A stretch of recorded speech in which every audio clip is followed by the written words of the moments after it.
Mummy काय चालू आहे, काय करते? अगं नारळाची वडी बनवते, तुला आवडते ना? अरे वा वाव, नारळ वडी. हा, ओल्या नारळाच्या खुसखुशीत वड्या. हा. हे बघ, त्याच्यासाठी काय केलं, नारळ फोडून घेतला.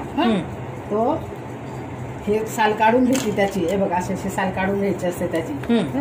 साल काढल्यानंतर त्याचे असे पातळ काप करायचे. पातळ काप केले का ते मिक्सर मध्ये वाटून घ्यायचे. मग तो वाटलेला किस 2 वाट्या घ्यायचा आपण. 2 एक प्रमाण, 2 वाट्या किस आणि 1 वाटी साखर. एकाच वाटीने प्रमाण घ्यायचं आणि हे सगळं मिक्सर मधनं काढायचं. मिक्सर मधनं काढल्यानंतर पुढचं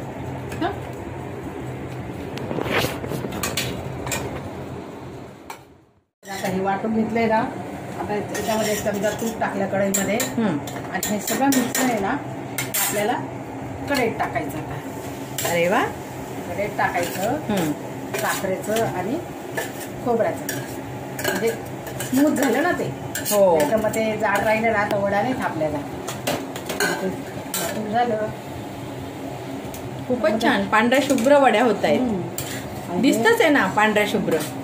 आता हे चांगलं घट्ट गोळा होईपर्यंत परतत राहायचं.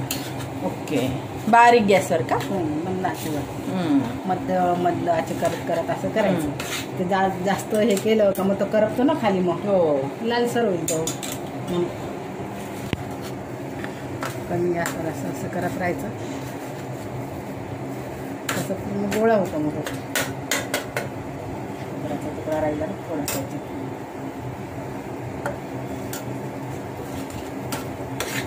सारखा पूर्ण त्याचा घट्ट गोळा होतो. आणि मग ते झालं कसं समजायचं, आपण पुरण कसं केल्यावर बघतो, उलटणी ठेवून चमचा ठेवून सरळ उभा राहिला चमचा, तो झालं पुरण असं समजतं ना. तसे पुरणासारखंच एक प्रकारे परिपक्व होते.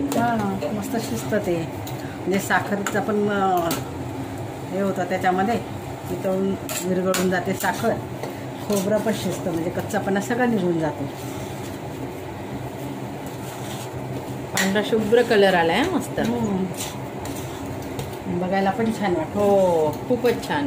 आता हे जर याच्यातले अर्ध मिनिट आपण काढून घ्यायचं आणि त्याच्यामध्ये कलर टाकला तर 2 कलरच्या होतील. म्हणजे एक पांढऱ्या वड्या आणि दुसरा कलर नाही, त्याच्यावरच दुसरा लेअर द्यायचा. तुला पांढरं जास्त आवडतं ना, म्हणून नाही टाकत आहे. नाही तर कलर टाकला असता अर्धा याच्यात. म्हणजे आधी पांढरा थापून घ्यायचा आणि त्याच्यावर मग कलरचं मिक्सर थापायचं. कोणता पण, ऑरेंज कलर, ग्रीन कलर.